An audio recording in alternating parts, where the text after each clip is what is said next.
Ես համոզված եմ, որ երկու օլիգարխներն թույլիկ են։ Հունիսի 8-ին ընտրություններից անմիջապես հետո Նիկոլ Փաշինյանը քաղաքական ամենակոշտ հայտարարություններից մեկն արեց, հրապարակավ հայտարարելով. Ռոբերտ Քոչյանը նստելու է, Գագիկ Ծառուկյանը նստելու է, Սամվել Կարապետյանը նստելու է։ Ընդամենը 1 ամիս անց այդ հայտարարությունը գործնական զարգացումներ ստացավ։ Գագիկ Ծառուկյանի նկատմամբ միաժամանակ ակտիվացվեցին մի քանի քրեական վարույթներ, որոնք վերաբերում են 2022-24 թվականներին նախաձեռնված գործերին։ Քննիչները խուզարկություններ իրականացրին Ծառուկյանի առանձնատանը, պետական եկամուտների կոմիտեն մտավ նրան պատկանող կամ նրա անվան հետ կապող բազմաթիվ ընկերություններ, իսկ պետական տարբեր կառույցներ սկսեցին ստուգումներ իրականացնել նրա գործունեության գրեթե բոլոր ուղղություններով։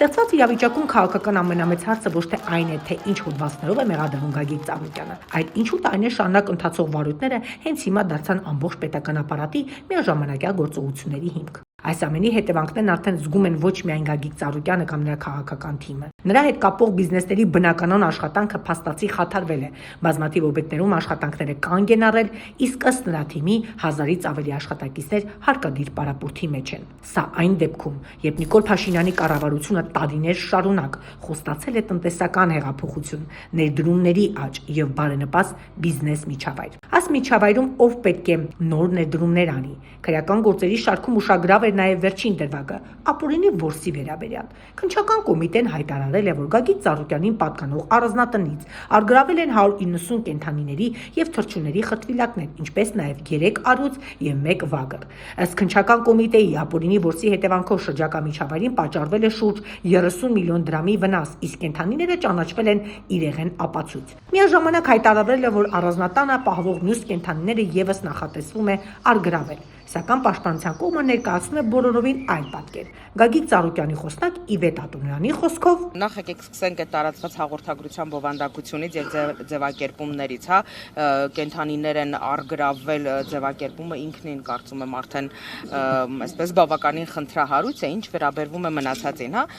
ցանկացած մարդ ունի նախասիրություն եւ օրենքով սահմանված կարգով որևէ մեկին արգելված չի թույլատրելի վայրերում եւ պայմաններում իրականացնել որսը առաջին հերթին։ Երկրորդը ինչ վերաբերվում է կենդանիների պահման հանգամանքին,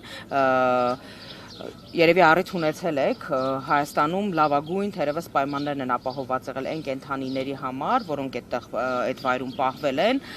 եւ կադրերում երևում են, ունենալով բոլոր թույլտվությունները, բոլոր տեսակի մասնագետների այսպես արկայությունը։ Տոնանը հիշեցրել է նաև, որ տարիներ առաջ եւ Գագիկ Ծառուկյանը առուց էր նվիրել Երևանի կենդանաբանական այգուն, որը խանդավառությամբ ընդունվեց քաղաքային իշխանության կողմից։ Ավելին, նույն պետական մարմիններն ամիսներ շարունակ իրականացրել են բոլոր անհրաժեշտ թույլտվությունների եւ փաստաթղթերի ձևակերպումը։ Քանի տարի առաջ, երբ որ Գագիկ Ծառուկյանը փոքրիկ առյուծ էր առյուծի նվիրատվություն էր կատարում Երևանի կենդանաբանական այգում, բավականին երկարատև թղթաբանական գործընթաց էր այդ ամեն ինչ այդ նվիրատվության գործընթացի կազմակերպումը եւ բոլոր կենդանիների հետ կապված արկա են եղել բոլոր տեսակի թույլտվությունները, պահպանման այսպես վայրը, պայմանները բոլորը համապատասխանել են նորմերին, այնպես որ կարծում եմ այստեղ ընդհանրապես գործ ունենք սիմվոլիկայի շատ մեծ սիրահար անձի